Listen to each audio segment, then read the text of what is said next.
following presentation is for educational purposes only. All of the symbols, trading ideas, and live trading are for demonstrational purposes and are not recommendations or trading advice. Past performance may not be indicative of future results. All of the information and opinions expressed by third-party guests are their own and are not necessarily those of NinjaTrader LLC. Trading futures involve substantial risk and may not be suitable for everyone, and trading futures can result in losses greater than the initial required margin. Traders should only trade futures with risk capital. Risk capital is money that you can afford to lose without jeopardizing your financial security or current lifestyle. You can find additional disclosure information on the NinjaTrader website.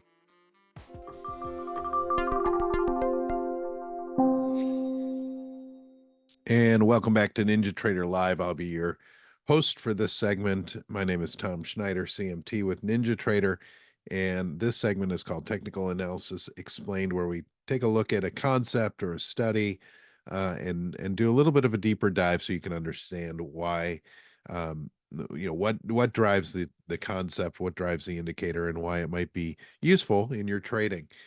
Today, we're going to be talking about technical patterns. So it's not really an indicator that you can find on NinjaTrader. It is something that you can observe, and with some tools, you can identify them yourself.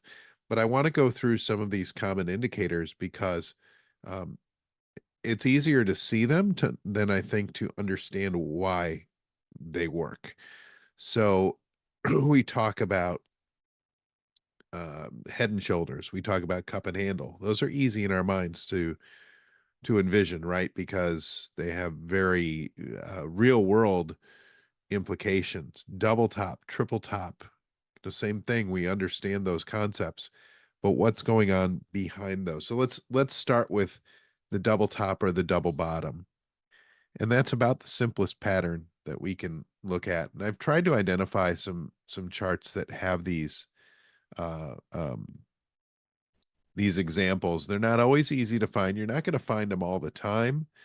But when you find them, you just want to know what's being anticipated. So let's talk about the double bottom in this case.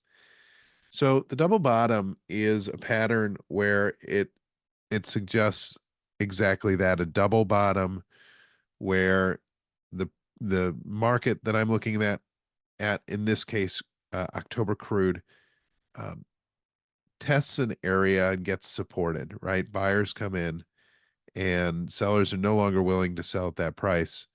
Buyers are willing to buy at that price and push the market up. So let's take a look at this double bottom pattern. So here we have a downtrend in crude, and you can see the first area of support right here. This happened the beginning of August, earlier this month. And the market rebounded. And how much did it rebound? Well, it rebounded. It went from 71.35 to almost 79.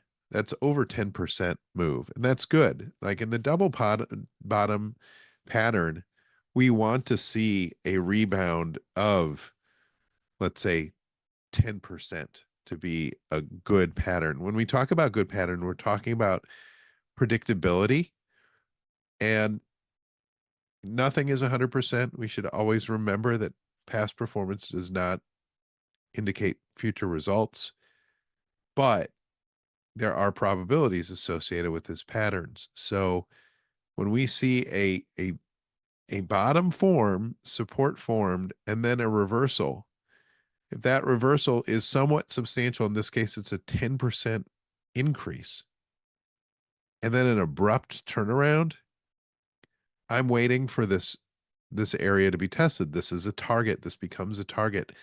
And when we get there and we turn around again, okay, that to me is the double bottom. Now, what does it imply? Let's take a look. First of all, you can use a horizontal line to identify it. Okay, you could use, Jim likes to look at ellipses. So you could say, here's the first support area. Here's the second support area. Okay, whatever it is you want to use to identify them. But what's really happening here? In a double bottom, the double bottom is acting as support. It is a reassurance that the market is not going to trend down further from these points. Now, these bottoms don't have to be at the same place. They can be within this about 5% actually. So that's kind of a little bit of leeway, right? I like to see more of a horizontal line marking that area. It doesn't have to be there. It could be the lowest body, wherever you want to do, wherever you want to put that horizontal line. But it's okay to have these wicks kind of hanging off of it because I know that that's not 5% of this price. 71 and a half, 5% of that is 360. I know that this distance is not a $3.60 move. So I'm pretty good with these bottoms being within margin of error, let's say. So now what I'm concerned about is where did it retrace to? I'm going to put a horizontal line here. And a double bottom pattern has a couple of features. One is we enter from the top. Okay, so we enter in a downtrend. I don't look at it from the uptrend. Okay, I don't look at it like we're entering this area. I look at it, we're entering from the top and we make our first bottom. We retrace, we make our second bottom. We're retracing now. Of course, this could fail, but the idea is now we have a target that we can get back to. And not only that, if we exceed this target, with a double bottom, there's an expectation that we're going to exceed it by a certain percentage. And so that percentage is, I believe on a double bottom, it's about 60%. So if we get back up here, now double bottoms always, don't always get to their targets, right? This might see a turnaround and we might be in a downtrend. We're looking at recent highs in crude here. We might be in a downtrend. But this is very supportive. This is very bullish. And so if this bullish pattern continues, I'm looking at a couple of targets. One is 78, 79, or 78.80, or almost 79 exactly. But then I want to look at this move, and we can use a measured move of Fibonacci retracements and use that. So I've got 62, let's say 37 and a half here. That's 62.5. So let's just use that. I'm going to move this up and say, if we break out of this level, then my target is right around 83%. Notice it takes out this target high from early July. It really isn't considering where we came from in terms of the highest point. It's just looking at where were we contained, and when we broke out of that container, there's a percentage. Now, this is a pattern that has a little bit more probability to it, a little more surety to it than other patterns. This is considered one of the simplest and has a highest probability of following through. Again, do want to remind everybody, just because we break above this level doesn't mean we will get to 83.22 or whatever this measure is. I don't want to say that. But probability wise, it has a likelihood that it will get there. Now that's about the simplest, and it isn't complete. It's not always easy to find double top or double bottom patterns that adhere to kind of all the different things that we look at. We can look at an area that says, a topping pattern, right? We have a high and then the market retreats and we go attack that high again. But it also depends, a double top truly depends on how you enter the area that's being, that market is being consolidated and resisted and supported, all of that good stuff. So it's not just, hey, we see two tops here, that's a double top. Technically, you could argue it is a double top because there are two tops, but there's also this idea of where do we attack those double tops from. So that's, probably the simplest. I use the bottom pattern here, but you can envision a place where the double top, you'd have to enter from the bottom, test an area, come back, retrace substantially, right? It's not just a couple of ticks or a couple of handles below, but nice percentage, 10% or so, and then attack that area again and then fail. And so a double top pattern traditionally is a reversal pattern. Let's look at another pattern that we hear about, which is the head and shoulders pattern. I love this pattern. It's easy to see. It's easy for me to see, and we can look at it as a kind of a straight pattern, or something that is on an angle. So we'll start with kind of traditional straight patterns. This is the Russell, and I'm using in a back adjusted contract because, of course, the September 2024 contract was not the front month a year ago. That's what I want to focus on. And the head and shoulders pattern is a reversal pattern as well. It forms what looks like two shoulders and in between a head. Now, you're not always going to have a textbook head and shoulders pattern, but generally what we're looking for is we're looking for an area where the market, in this case, rallies and fails. And it fails back to some area that finds a little bit of support.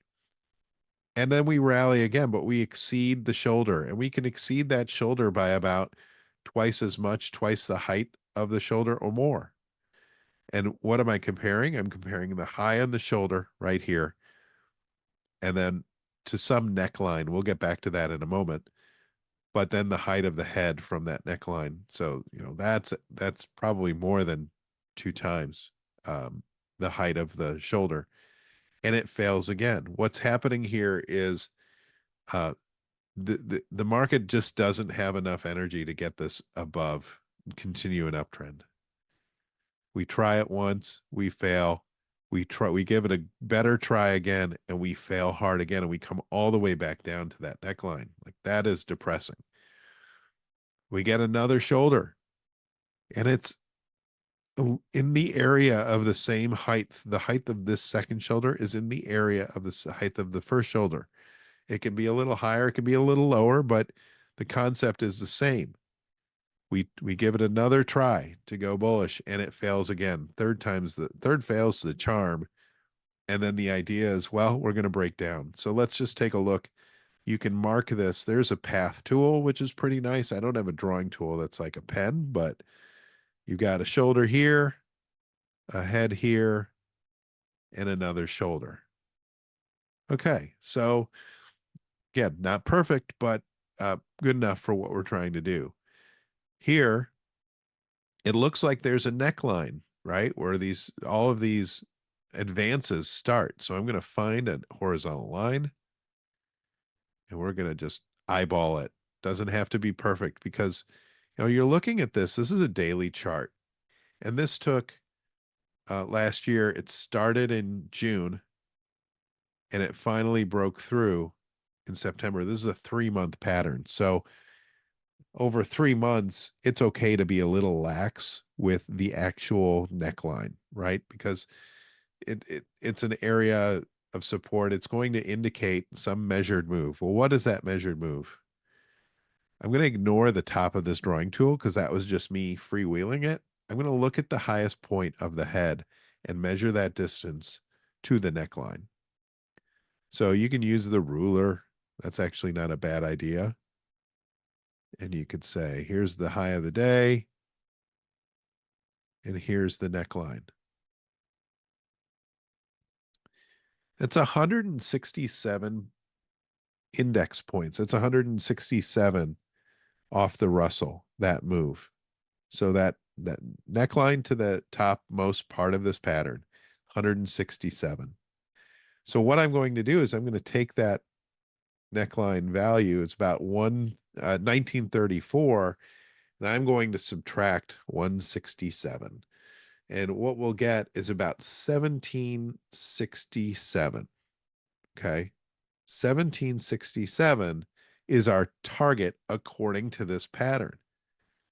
So if I measure that, we could go from here to 1767. It's right about there. We'll put a horizontal line there. Now, 1767, right about there. If you knew, let's say, someday in here, actually, really, what you do know is once you've got the left shoulder and the head, you kind of know where your target is. Look, I see a head and shoulders formation. I don't have to wait for the shoulder to complete to think, huh, that's a nice target on the downside, right? That target right there, 1767, nice target. Yeah, we'll let the shoulder complete. If the shoulder completes, then I'm really thinking, okay, that's a better chance that that target gets hit. And what happened? We did see that shoulder complete. And so, as early as, well, a year ago today, or a year ago yesterday, whatever this is, you knew that you had a target if this breaks down after forming a shoulder. Form the shoulder, you've got a target, and we made that target on October 20th. So two months later, you were proven right. Now, did the market extend? Of course it did. We see it on the chart. Could it get there and just turn around, get almost there and turn around? Of course it could. But the point is, could this turn around right away? What if this turnaround here had continued going? Oh well, the pattern didn't work out. These patterns are not 100%. So we have to keep in mind that when we're looking at this, these are just indications, but they don't always work out. I want to look at a reverse head and shoulders. Same concept. And we have one forming right now, or has formed this year in the Euro FX futures. Right here. Now, I like to see them in a downtrend. You could argue this is kind of, it did downtrend, pull back up, but we're it's slight downtrend. So I'm gonna excuse that. And I'm gonna say, look, we got to this area. And right here, I don't know what this, that this neckline is important. I don't know what a neckline is. I don't have any instance or indication that there's a neckline. But when I see the market pull back and come back to this area and then pull back again, I'm starting to think, okay, this is just normal kind of sideways trading. But as it extends past this area right here, let me highlight with an ellipse. Starting point, not really thinking of any pattern at all. Shoulder, not really thinking of any pattern at all. Ellipse, bring it over here. No, still not thinking of pattern. However, when I see that this market starts to form a rounding pattern here, now I'm thinking, well, wait a minute. This could be a pattern. I have ways to go. What are my targets? Well, I see this area here and this area here.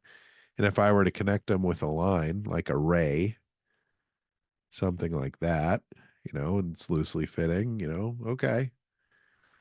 If I see that this gets back up and turns around, maybe there's a pattern forming. Maybe there's a pattern forming.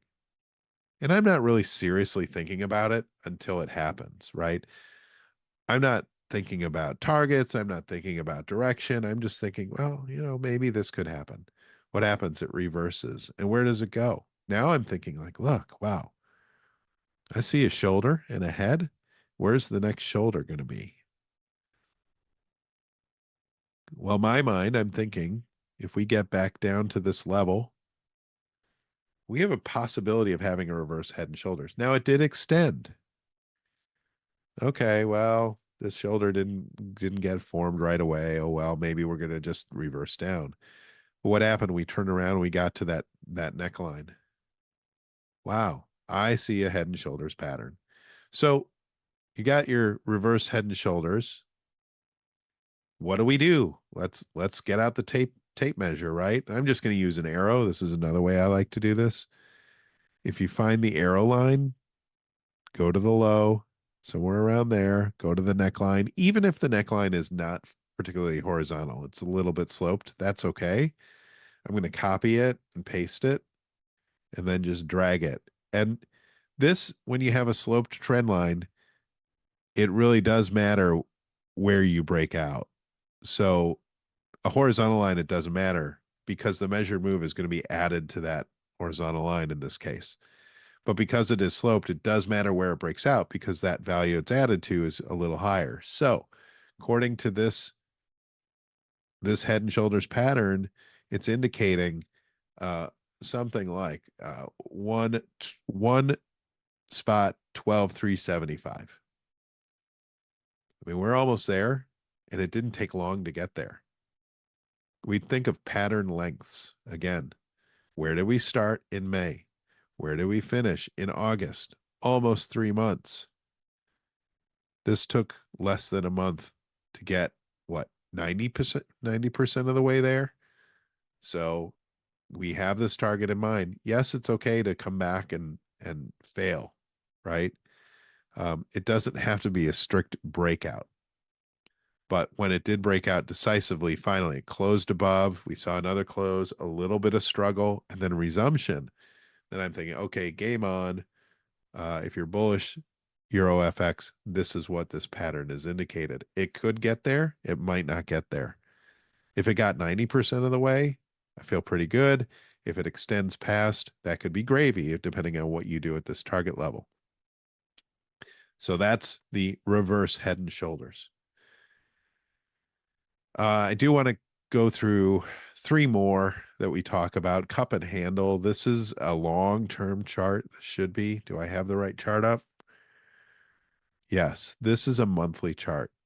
You might have heard gold when it was breaking out. Finally broke out of 2,200, whatever the number was. There was a long-term cup and handle. What is it? Well, it's a pattern where, and I'll use the path, you have this support level, you could say trend lines that are reversing course. They're forming a cup. And this is really kind of, I won't say amateurish, but it's with the drawing tool I have, this is just trying to show you in a blocky way. Here's the cup. You think of a coffee cup, the old fashioned. You go to a diner, it's got a little handle. It's not the ones you have at home, right? It's the one you get at a diner. It's got the little ring. That's what this is. So let's just finish marking it out. Okay. So downtrend that is basing. This is a basing pattern. We're finding a bottom, and then we're coming off the bottom. It's not perfect. It's not going to hug this level. It is a broader time period, so that's okay. We see that it gets back up to these levels that we were at before. Now I'm going to put in a horizontal line to show you the top of the cup, something like this, right? And again, long term, we can be a little free and easy with the drawing. But the theory is we've got this top of the cup, which is where ideally the top of the handle is. And if we break out, what does that imply? Well, cup and handle, this is such a long-term cup and handle. A measured move from the bottom to the neck, or I say neckline, to the cup line. I'm just going to move it over. That's huge. But guess what? It's almost 3,000. When people are talking about 3,000 gold by the end of the year, they're most likely looking at this and they're most likely saying, well, maybe this cup line wasn't there. Maybe it's a little higher and we move this up and we'll find that 3,000 level. Look at that right there. So this is what they're probably referring to. The fact that we finally broke out of this cup line indicates that maybe gold will go to 3,000 by the end of the year. I don't know, maybe not, but people are calling for 3,000 gold. This is probably where it comes from. You can do this on a daily chart. You can do this on a 5-minute chart. You can do this on a weekly chart. It doesn't matter. Gold was just a great example and it just happened to be a monthly chart. Let's take a look at a real quick one called Diamond, the Diamond Top. This was a NASDAQ pattern that we saw. And this is a daily chart I have. And it wasn't really spectacular. It wasn't this like really long drawn out pattern. This is a very compact version of the diamond pattern. But what it is in an uptrend that finds a peak, you also have a widening base. So that the peak we know, right? We have lower highs all around. A peak is the highest point, so you have lower highs into it, lower highs below it. But what you also have in that same bar is kind of a broadening, you know, almost a peak low as well. Again, very compact. This is a reversal pattern, and we saw that, right? As soon as we broke out of that diamond pattern, it broke down. So the diamond patterns can happen at the top or at the bottom. And basically it's this failure, right? We're up, up, up, up, up. But then in that same bar, it doesn't have to be the same bar. It could be a bigger pattern. But within that same peak area, we also see the market's probing, the market's weakening. And we see, okay, higher lows, we're trying to get back up, but we see lower highs. It's just a failure to advance in a diamond that's on the top. On the bottom, it's the same thing, except you would compare the top here to a low.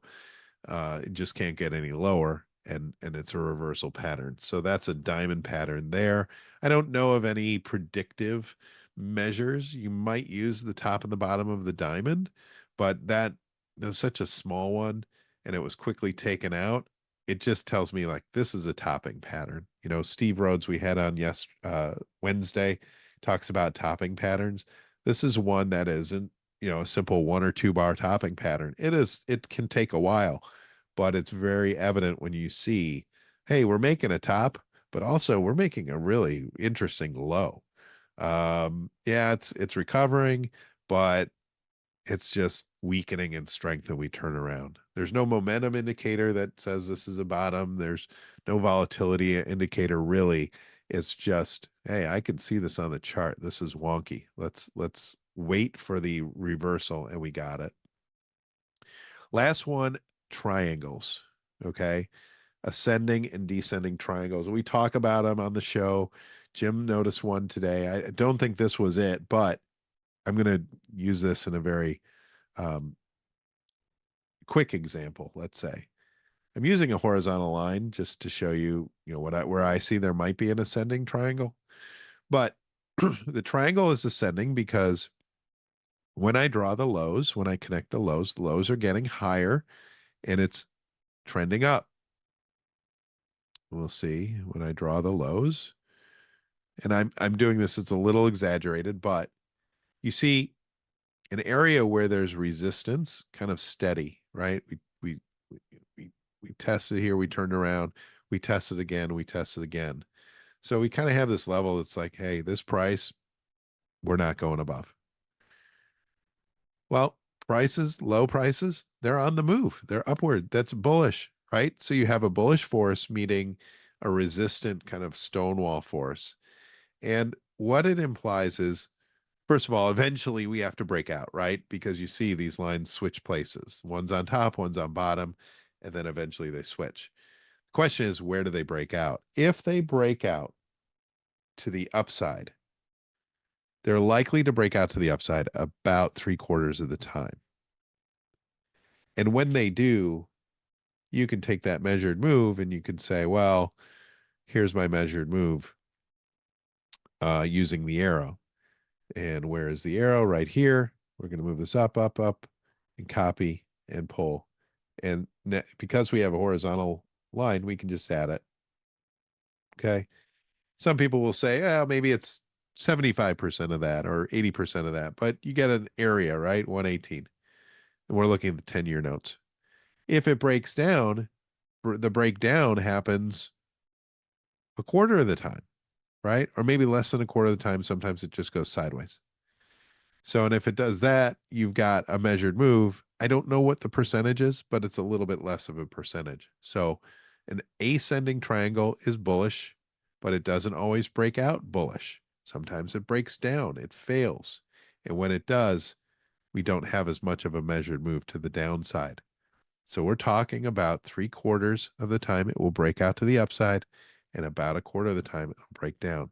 So again, we're talking about probabilities. Past performance not indicative of future results, But because we have the probabilities, we can pretty much say it'll do one or the other. It's just 3 out of 4 times it'll go to the upside. Next time it might go down. We don't know. So that is same thing on the downside, descending, lower highs, kind of the same level for the lows, right? And that's a very bearish indication and about the same probabilities. 3/4 of the time will break down. Sometimes it'll reverse, and it just isn't as strong a move when you reverse that it is when you break down.